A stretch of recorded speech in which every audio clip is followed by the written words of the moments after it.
A very warm welcome to the 2023 World Hydrogen Summit Tech Series. And my name is Karen Lathouder. I represent BP in the Netherlands.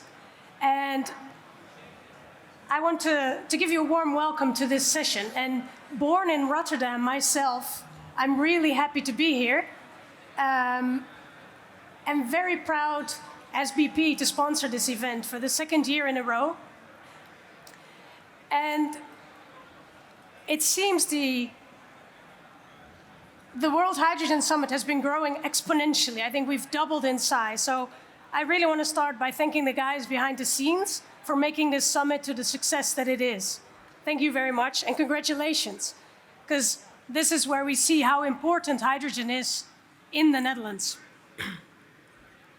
And I hope that our engagements and our sessions will be as lively and as fruitful as they were last year. And finally, I want to thank you for being here and be part of this community. Just a little sound check. Can everybody hear me? Because I hear a lot of noise. Good. So we're in Rotterdam, the city of lights, of architecture, diversity, and I've learned yesterday I have to mention Feyenoord Soccer Club as well, and the Port of Rotterdam, where we have this big ambition to be the cornerstone of the climate ambitions in the Netherlands and to be part of reaching that goals, but also home of the biggest challenge we see in the energy transition in the Netherlands and maybe Europe. And this is where hydrogen will become a major player. The World Hydrogen Summit to us, to me, it means a community, a place for dialogue, for conversations and partnerships, sharing and learning, and working towards what we all have in common, a desire to accelerate the energy transition. And we have enough ideas, lots of bright people. Let's take the opportunity to get it moving. Let's get going. And as a community, let's use this opportunity, the World Hydrogen Summit, to get together and get into action as a collective. BP believes hydrogen is critical to reach the goals we set under the Paris Agreement, and essential and complementary to electrification, especially in hard-to-abate sectors such as the oil and gas sector.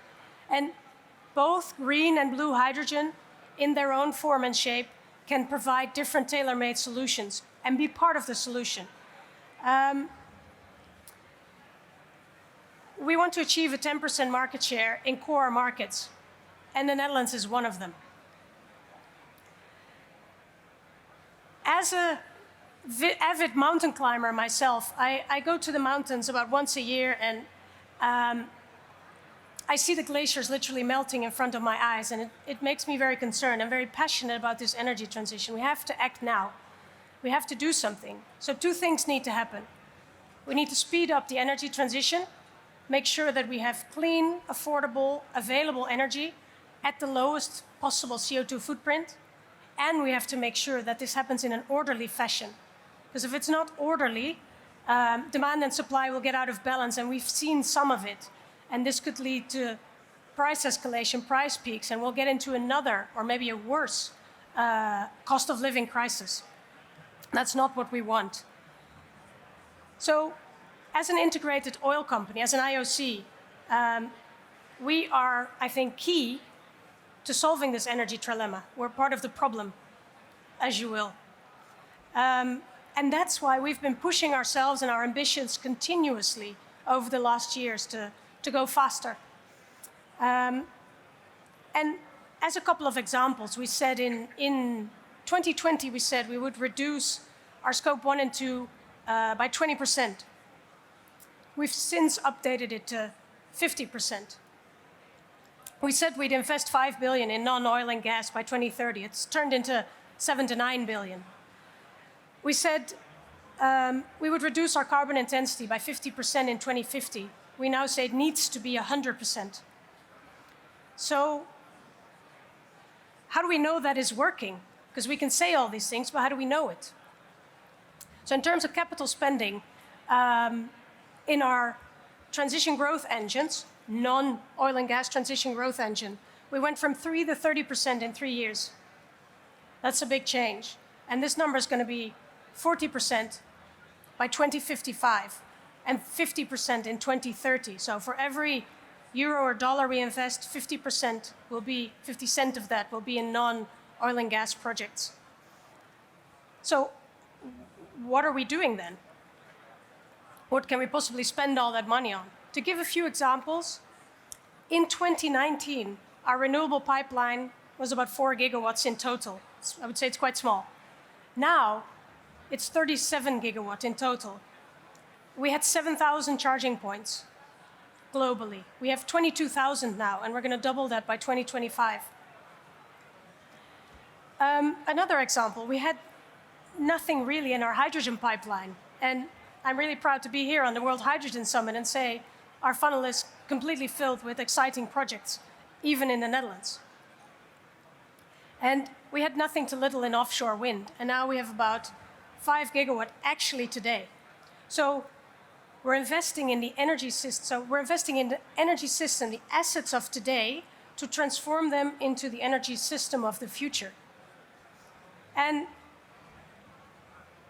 that is an oil and gas system. We have to be realistic about that. But the faster we can make this change and the more efficient we can use the current assets to build that energy system, the faster we can go. To create that energy system and fulfill the energy need that people have today, but also in the future. And to help make sure it's affordable and clean.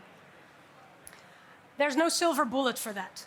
This is the World Hydrogen Summit. Hydrogen is important, but we need everything. And at BP, we're investing and using the strengths that we have that fit with our competencies. Bioenergy, which includes biogas, EV, charging structures, hydrogen, massive player, offshore wind, onshore wind, and solar.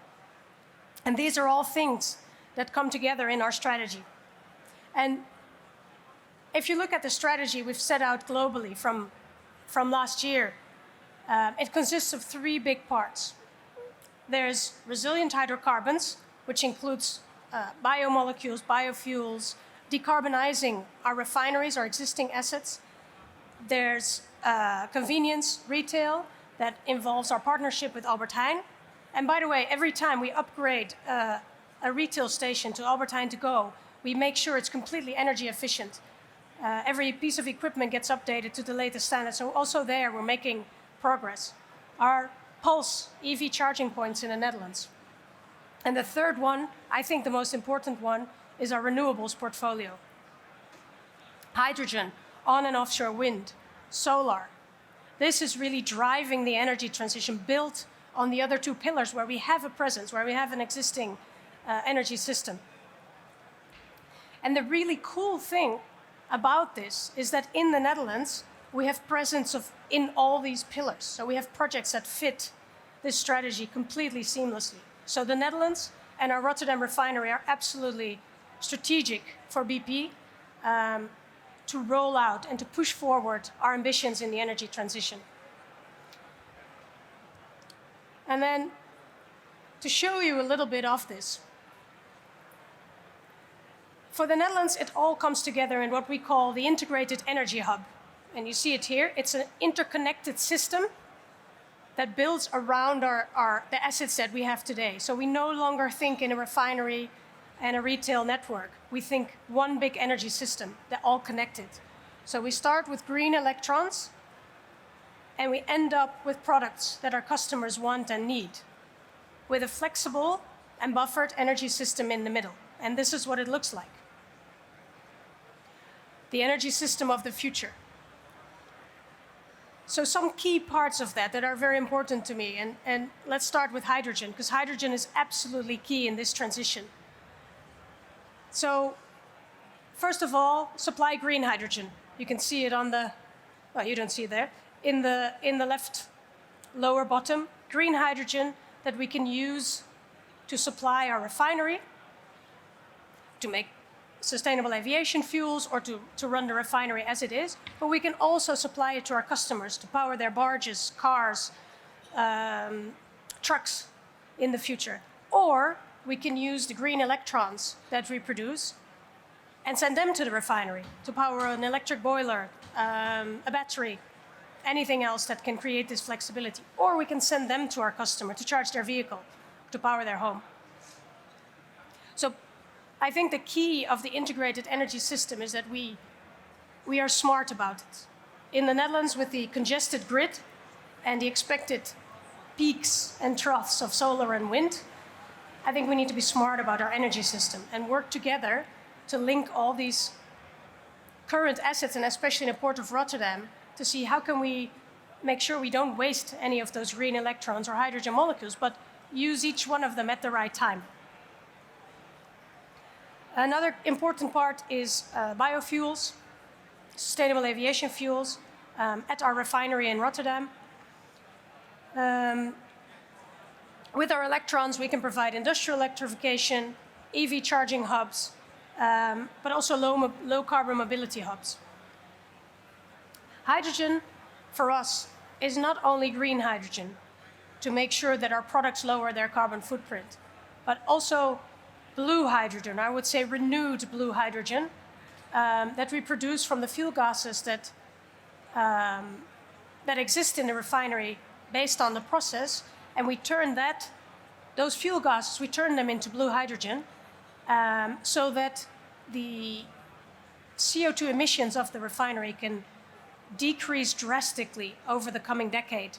And our ambition is to bring that down to zero. But the first step is to take a 50 or 60% cut in that by our joint project in the port of Rotterdam, H-Vision. So that's a blue and a green hydrogen application in the same refinery. And next to that, we're looking into hydrogen solutions for transport. I really hope in the coming days we'll manage to speak to each other, identify new opportunities, create new ideas, and have a bit of fun. And also, we're looking for smart partners, bright people, and we want to see all of you, and we're hiring as well, so please come and see our stand.